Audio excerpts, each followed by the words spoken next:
ଏଇ କଣ କରୁଛୁ? କାହାକୁ ପଚାରୁଛୁ ମତେ? ହୁଁ।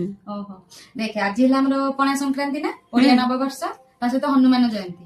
ଆମେ ଓଡିଆ ହିସାବରେ କଣ କରନ୍ତି ଆମେ ପଣା ପିଅନ୍ତି। ସେଥିପାଇଁ ମୁଁ ତ ଘରେ ନାହିଁ, ମୁଁ ଅଛି କୋଉଠି ମେସ୍ ରେ। ତେଣୁକରି ମୋର ମେସ୍ ରେ ଯେତିକି ସାମାନ ମୋ ଦେଇ ହେଇପାରିଲା ମୁଁ ଆଣିକିରି ମୁଁ ଏଠି ପଣା ବନଉଛି। ଆଉ ଦେଖା ଏଠି ଦେଖ ମୁଁ କଣ ଆଣିଛି ଦେଖ।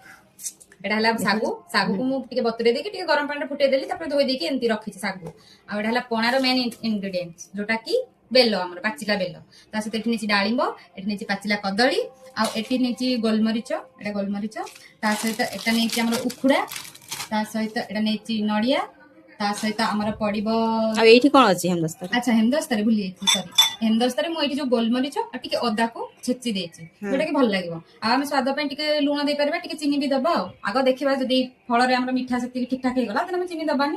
ଆଉ ହଁ, ଆଉ ଗୋଟେ କଥା, ମୁଁ ଦହି ବି ଆଣିଛି। ବଟ୍ ଦହି ଯେହେତୁ ମୋ ମେସ୍ ରେ ସମସ୍ତେ ଖାଇବେ ନ ଖାଇବେ ଜଣା ନାହିଁ, ତେଣୁ ମୁଁ ଦହିଟା ପଛରେ ଆଡ୍ କରିବି ବୋଲି ଭାବୁଛି। ଚାଲ ମୁଁ ପଣା ବନଉଛି, ତାପରେ ଆପଣମାନଙ୍କୁ ଦେଖେଇବି। Okay, bye bye.